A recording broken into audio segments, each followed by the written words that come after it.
But quickly after I hit that $1,000 mark, my shop blew up. And by day 125, that screenshot showed over $4,000, $4,037 to be exact. Welcome back, everyone, to the Wednesday Grind.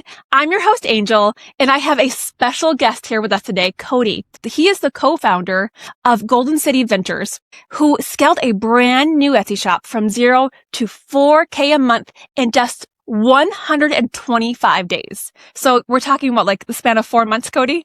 Yeah, just a little under 4 months. He did that selling digital products, printables or downloadables. So a product that you make one time and then you sell over and over again that you don't have to ship. There's no inventory to manage, anything like that. So a fairly passive way to make revenue online. Okay, so Cody, let's just go ahead and dive in here because I think people are just really going to be fascinated with your story and your approach to this. So what made you decide to start a digital shop from scratch? So I first started selling digital back in 2018 and been creating content in the space for a while. We have a whole course and community with thousands of students, and someone on a YouTube video or an Instagram reel, it was a hater comment. And they're like, well, lucky for you, you started back in 2018. Etsy's so saturated now, you could never repeat your success. I was like, okay, challenge accepted. So years later, 6 years after I started that original shop, 2024, I started a brand new shop from scratch in a silo. Like I didn't link to it anywhere. I didn't tell anyone about it. I didn't even tell my co-founder, Julie, about this shop. I was just like, let's see if I still have the chops. Like I'm teaching this stuff every day. I'm still making sales in my regular shop. Let's see if I can just like do this in a brand new shop without telling anyone. So I just hit the ground running, started throwing up products in this new shop. I used a method called the template method to pump out as many products as humanly possible because I knew that the more shots that I could have on goal, the more chances I would have of making passive income, which you talk about all the time, and ultimately getting this shop to the original goal was $1,000 per month. So getting the screenshot at my Etsy store of like $1,000 in the last 30 days. But quickly after I hit that $1,000 mark, my shop blew up. And by day 125, that screenshot showed over $4,000, $4,037 to be exact. Can you show us the screenshot? Your story is so inspirational because I think that like for a lot of people, just $1,000 extra a month would mean, the difference between whether or not they can go on vacation or have a debt-free Christmas. They may not even be like aiming to replace their income, but $4,000 a month, that's incredible. Once again, this is a product that, you don't have to invest a ton in as far as like, you don't need super specialized tools. You don't need to ship. You don't need a huge inventory of products. And so that's really exciting. So since it's so funny, I'm like a digital product guy. I'm like, how do I share my screen? So I have the screenshot pull up here. Let's see if we can see it. Sure. So last 30 days, $4,037. Awesome. That was the faded screenshot that we're talking about today. But yeah, it was a really cool experiment to kind of see like, okay, the stuff that I'm teaching, the stuff that I talk about every day, every week, this stuff still works. Even with, I know we're probably going to talk about like AI and how the landscape's changing. The funny thing is, since 2018, when I first started, like the tools have changed. Some things have changed, but at its core, like the ability and making sales on Etsy has kind of just been the same thing. It's like, understanding keyword research. What things are people typing into the Etsy search bar and how can I create those things? Yes, the creation tools are different. Yes, maybe some of the keyword research tools are different. Yes, you now have AI you can use as a thought partner to kind of help you think of different variations. And some people are using AI to even create printables. But at its core, it's just understanding keyword research. And I know that can sound like a jargony loaded term sometimes, but what I like to define it as just what are people typing into that Etsy search bar and can I create that thing to then sell to that person. So that's like pretty much what I focused on exclusively with this new shop. So you mentioned keyword research, which I think it is key to really having a successful shop and hitting the ground running and making what's actually in demand. Would you mind like sharing a little bit about your keyword research strategy? Yeah, so I'll kind of tie two things into one. I hinted at this thing earlier I call the template method and then keyword research. So let's use an example. Let's say I want to make a gift tag. So where a lot of people go wrong is they'll just create like a generic gift tag and then try to compete on Etsy. It's like there are 50,000 other people selling a generic gift tag on Etsy. But as you start to niche down, we've all heard the saying, the riches are in the niches, then you can start to make sales and stand out and there's fewer competition. So like even, here's one I was looking at recently. Let's say teacher gift tag. So we're already niched down. We're not just doing a basic gift tag. It's not just like, thank you that you attach to some gift that you give to someone. We're doing teacher. Maybe you have a little apple element on it. Maybe you have a little pencil element on it. But even just starting from the base, like teacher gift tag, you create a really good looking teacher gift tag. You can then easily change that into a first grade teacher, second grade teacher, third grade, fourth grade, so on and so forth, biology teacher, math teacher. We could easily change that into like a soccer coach. So what I'll do is I'll create like one really good looking teacher gift tag, say, and then I will just create like 20 to 50 different variations of that product based on my keyword research. So that's why I like to call it the template method. Like oftentimes it's just changing a font, changing a word, changing an element. I mean, going from first to second to third to fourth, that literally might just be changing one little piece of text in my actual listing, changing a piece of text in the title, changing some of the tags around. And within 10 or 15 minutes, I have an entirely new product that's niched down. Like someone might be searching specifically second grade teacher, thank you, or second grade teacher gift tag. I'm able to pump out a crazy amount of these variations. And I'm such a huge fan of taking as many shots on goal as possible. So I would much rather have 25 different variations of, one gift tag of a teacher gift tag than just one teacher gift tag that I slaved over for 5 to 10 hours trying to make it the best possible. Like I'm such a huge proponent of not quantity over quality, but I think there is a way to increase your quantity while keeping quality high by creating a base template and then expanding into a bunch of different niches and variations. And then like reading your data, if you've got a listing or a template that you've created that you're getting lots of likes and favorites and purchases, are those the ones that you target to like scale, or do you scale all of your templates? Yes, once something starts working, and this is a mistake I see people make all the time, they'll see success and then for some reason they just want to go and create the next thing and the next thing. It's like, if you have one product that's doing really well, lean into that hard. Like if you have one specific gift tag or love coupons or invitation or some type of template that's doing really well, my gosh, create every variation you can possibly think of that thing. Early on in my Etsy days, back in 2019, I think it was, I had these love coupons that just went gangbusters. They went crazy one Valentine's Day.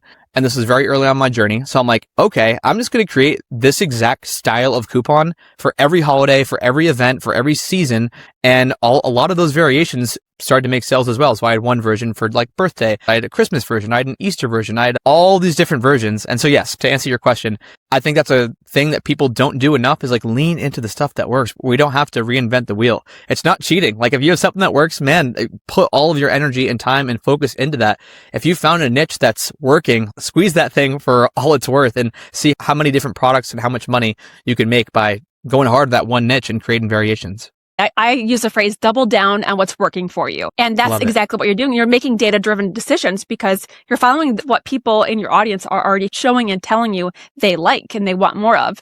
And so it's because it's proven then, especially if you're getting purchases. So yeah, I completely agree. Not enough people do the keyword research before creating a product. This is a mistake I made early on is I would just create all these products on a whim, just based on a gut feeling.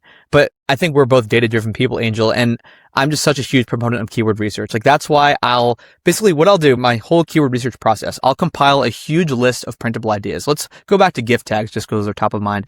Let's say I want to create gift tags. I will use ChatGPT as a thought partner to create help me think of 250 different types of gift tag variations, digital products that I could sell on Etsy. I'll take that huge master list and I'll plug it into a keyword research tool like an eRank or Everbee or Insight Factory. And half of them might be absolute garbage. And, maybe only 50 of those 250 are worthwhile, like worth me making. But once I plug all those into the keyword research tool, do like a bulk search, depending on what keyword research tool you're using, then I'll kind of whittle it down and then I'll create based on the data. But I think so many people don't create based on the data. And that was me at the beginning. My first 20 products were absolute duds because I just made something up in my head. I didn't verify that people were actually searching for this thing but nobody else wanted it. And it sounded like a cool idea in my head, but the data doesn't lie. The numbers don't lie. So definitely do your research before you spend hours and hours creating products that nobody wants. And don't over rely on AI either, because like you're saying, it's a thought partner. It gave you those great ideas. But if you had chased all of them, you probably would have got burned out and not have been as successful because you had 200 other keywords you would have been chasing that were duds because you didn't validate the suggestions that AI gave you. And so by you taking the time to do that keyword research on top of using AI as your thought partner, sort of your co-creator, you were able to really double down on what people were actually searching for. So I think that's important too. All right. So really quickly, before we dive into any more strategies, I wanted to mention that you are going to be having a free webinar, right? So could you tell me more about that? Yeah, basically it's going to be like a real behind the scenes with a bunch of slides. I spent dozens of hours putting together like a 50 slide presentation, and there's going to be a Q&A at the end. And basically it's just from my journey from 0 to 4K per month and kind of all the strategies and like real views at templates and product ideas that make thousands of dollars per month using the same template method and strategy. And that is March 24th. There will be a replay. So if someone's listening to this later on and they still want to check that out, that will be available. But yeah, it's March 24th at 8 p.m. Eastern. And if you would like a link to that webinar, just comment printables below if you would like the link, or just grab it in the description. Awesome. And then I also have a free cheat sheet that's going to cover everything that we talked about today, as well as give you some other ideas on types of printables that you could sell on Etsy. So you can grab that below as well. All right, so let's dive back into your strategies so that other sellers can get more of an idea of your process and your experience. So when did you know, like, when this was working for you in your new shop? Like, did it take like a few weeks? Honestly, day 3. So Another cool thing that I did was I took a video every single day documenting my sales and what I was doing. So it was like, hey, this is day 1 of the, I think I call it like the 1K per month Etsy digital product challenge. And then I was like, this is day 2. This is day 29. And on day 3, I had 2 sales. And so I had made my first like $8.57 or something like that. And it was traction right off the bat. I think because I had some experience and because I knew now to do keyword research before I create versus just create and pray for the best, I think that was probably part of the reason why things started happening so quickly. But we've all heard about the Pareto principle where it's like the 80-20 rule. And I think a lot of people don't understand just how true this is. At the end of this journey, like when I hit the 4K per month on day 125, I had like 400 printables listed in that shop because I'd been doing this method and I was able to pump out a new printable in like 10 minutes.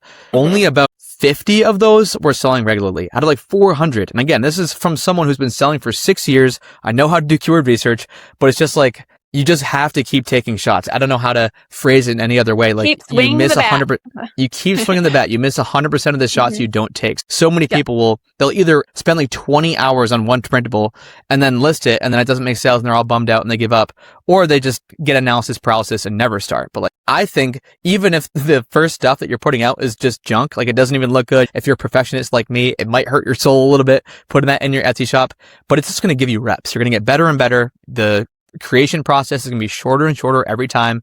Your printables, your digital products are going to look better and better every time. So just please, like, it sounds so cliche, but like just get out there and do the reps because that's the only true way to get better. And once you have enough products in your shop, all you need is a couple of them to start making you money.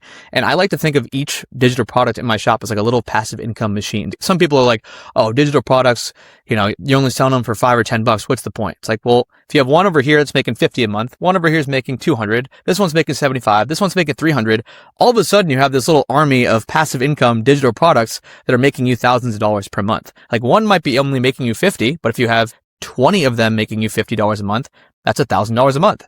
So it's a numbers game. You're not just going to have one digital product that goes gangbusters and is bringing in all the revenue. You're going to take as many shots as possible, and then some of those is going to start to deliver. Yeah, and eventually it all compounds. Yeah, it's like compound interest. So before we wrap up, I want to make sure everyone knows exactly how to access the free webinar or the replay, and then share where everyone can find you.